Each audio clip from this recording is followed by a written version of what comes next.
In a confused state, I was aware that the skipper and the mates had come down among us, trying to calm everyone down. So, eventually they succeeded, and we were ordered to go to the saloon door, which we all did together. There, the skipper handed out a big portion of rum to each of us. Then, at his command, the second mate began calling the roll. He started with the mate's watch, and everyone answered. Then he moved on to our group, and he must have been very shaken, because the first name he called out was Jocks. There was a moment of total silence, and I noticed the wind howling above and the flapping of the 3 unfurled topsails. The second mate quickly called the next name. Jasket, he said. Sir, answered Jasket. Quoin. Yes, sir, Jessup. Sir, I replied. Stubbins, the second mate called again. Still no reply. Is Stubbins here? There was a pause. Then one of the men spoke. He's not here, sir. Who saw him last? The second asked. Plummer stepped forward into the light from the saloon doorway. He had no coat or cap, and his shirt was torn and hanging in rags. I did, sir, he said. The skipper, who stood beside the second mate, stepped forward and stared at him. But it was the second mate who spoke. Where? He asked. He was just above me, in the crosstrees. When? Plummer stopped suddenly. Yes, the second mate said quickly. Then he turned to the skipper. But, the skipper began, then stopped. The second mate interrupted him. I'll go up, sir, he said quietly. Then he turned to us. Tammy, he called. Get a couple of lamps from the lamp locker. Aye, sir, Tammy replied, and ran off. Now, said the second mate to us, I need a couple of men to come up with me and search for Stubbins. No one answered. I wanted to step forward, but the memory of that terrible grip still haunted me, and I just couldn't gather the courage. Come on, men, he said. We can't leave him up there. We'll have lanterns. Who'll come now? I stepped forward.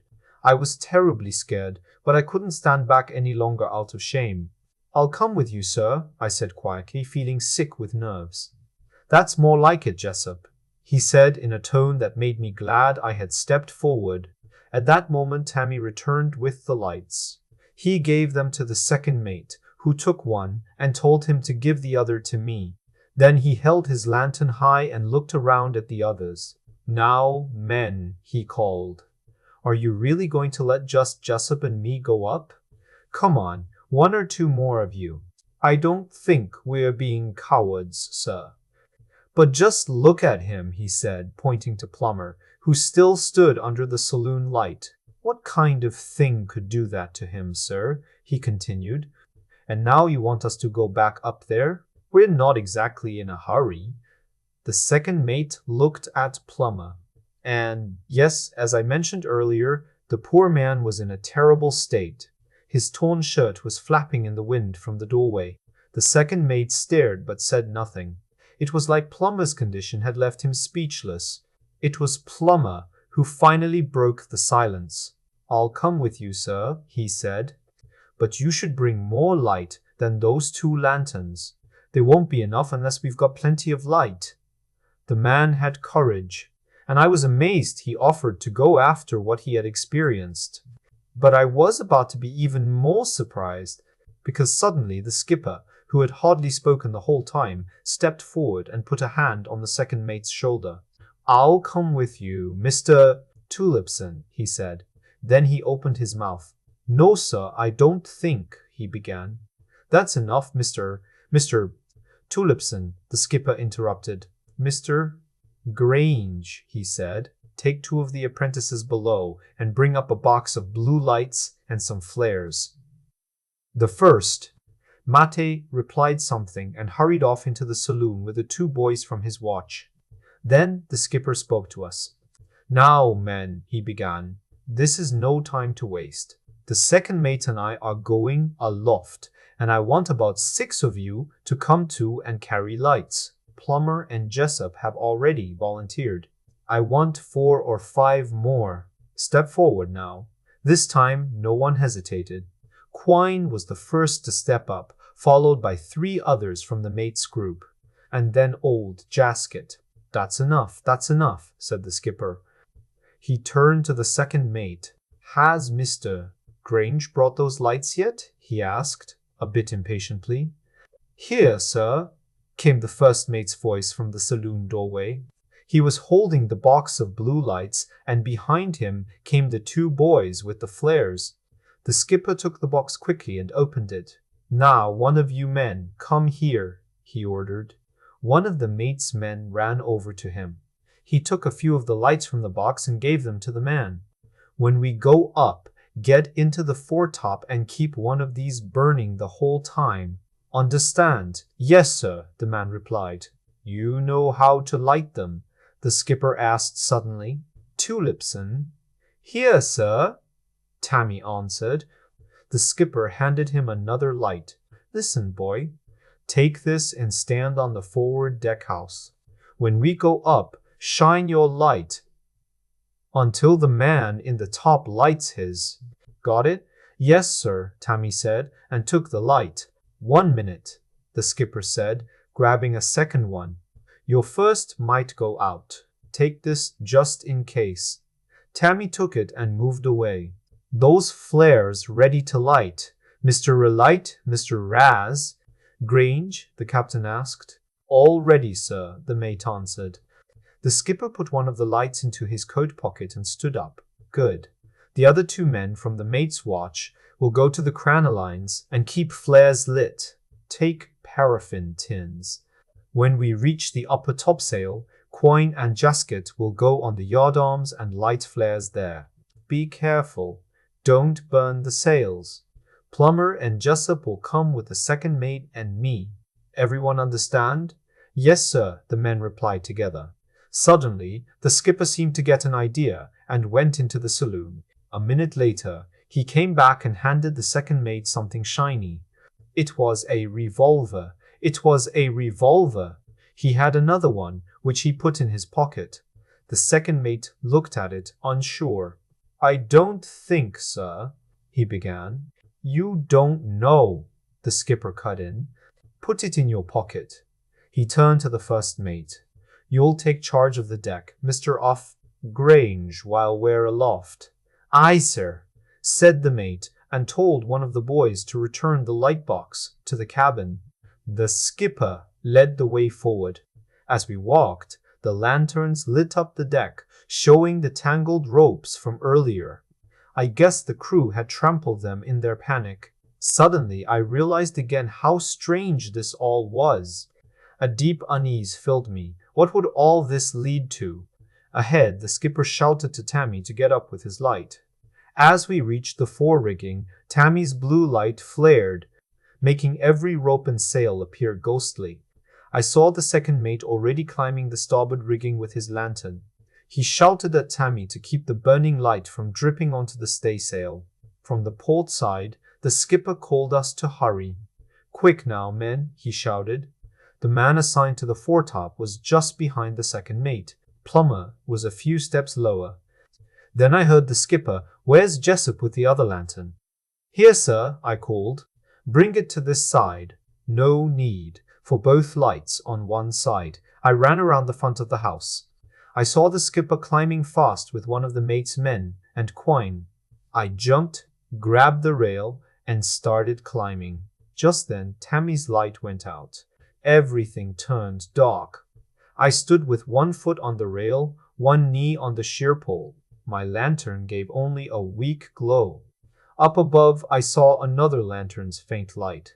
Everything else was black. Then from high above came a strange, sobbing cry. I had no idea what it was, but it was terrifying. The skipper's voice came down, Get that light going. Boy! And Tammy's blue light flared up again instantly. I looked up. The skipper was where I had seen him before. He began climbing again. On the starboard side, Jasket and another man were halfway up. Their faces looked ghostly in the blue light. Higher still, the second mate climbed into the futtock rigging and then vanished. The man with him followed.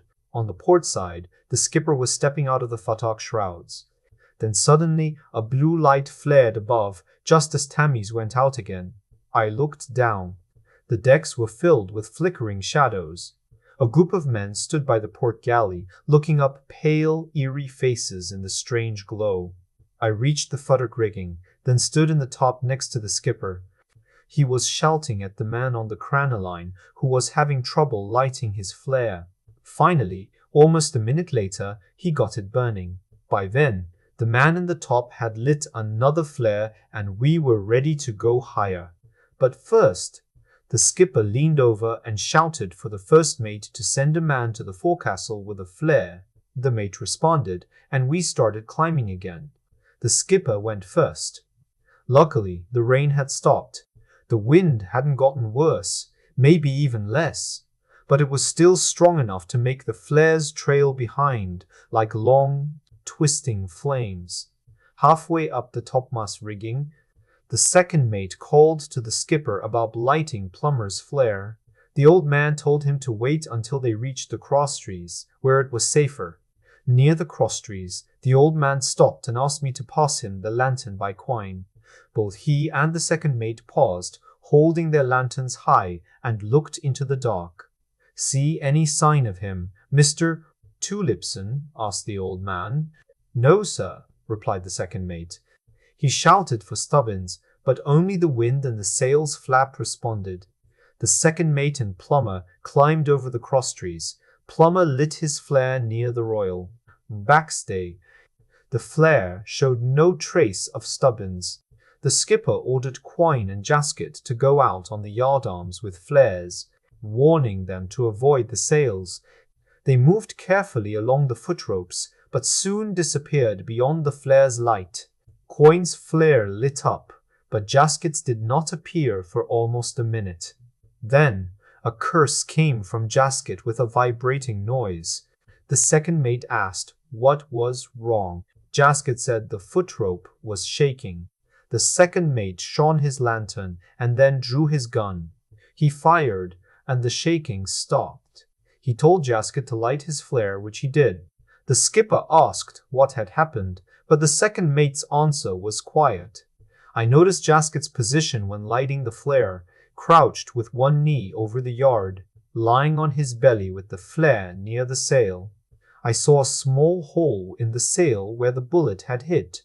The old man warned Jaskett to be careful with the flare to avoid burning the sail. He returned to the mast's port side. Plummer's flare was dying. I told him to add paraffin. He did, and looked up again. The old man noticed Plummer's gaze and asked if he saw anything. Plummer said the royal sail was loose. The old man climbed higher with the second mate, and I followed. Suddenly he shouted, "There he is, Stubbins." I looked where he pointed and saw a dim figure crouching on the royal sail, partly hidden by the mast. Another figure was near, and a shape farther out on the yard, unclear in the moving canvas. The skipper called to Stubbins to come down, but no answer came. The second mate said he couldn't see him, and the old man, angry, said he would make him visible. He bent to me with the lantern and told me to hold on. Then the old man took a blue light from his pocket. As he did, I saw the second mate peek around the back of the mast at him. In the dim light, he seemed to misunderstand the old man's action and shouted nervously, "Don't shoot, sir," striking the light's cap to ignite it. The blue light flared, lighting the royal yard like daylight. Suddenly, two shapes dropped silently from the royal onto the topgallant yard. At the same time, a hump-shaped figure halfway out on the yard rose and ran toward the mast, disappearing from view. "God!" The skipper gasped, fumbling in his pocket. I saw the two figures on the topgallant yard run quickly, one to starboard and one to port yard arms. From behind the mast, the second mate fired two sharp shots. The skipper fired twice over my head, and then once more, but I could not tell the effect. As the last shot fired, I noticed a shadowy figure sliding down the starboard royal backstay, heading straight toward Plummer, who was unaware and staring toward the topgallant yard. Look out above you, plumber, I nearly screamed. What? Where? He called, grabbing the stay and waving his flare excitedly. Coins and Jasket's voices rose at the same time from the upper topsail yard, and their flares suddenly went out. Plummer shouted, and his light died completely. Only the two lanterns and the skipper's blue light remained, but soon those too went out. The skipper and second mate shouted to the men on the yard, and their shaky voices answered. On the crosstrees, I saw Plummer holding onto the backstay, dazed. Are you all right, Plummer? I asked. Yes, he answered after a pause, then swore. Come in off that yard, you men, the skipper called. Come in. Come in.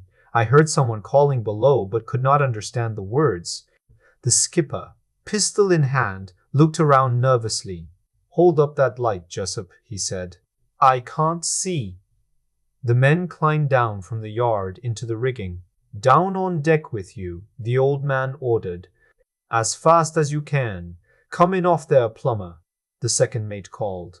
I climbed over the crosstrees. He followed. The second mate was level with us, holding his revolver and having passed his lantern to Plummer. The man with the blue lights was gone.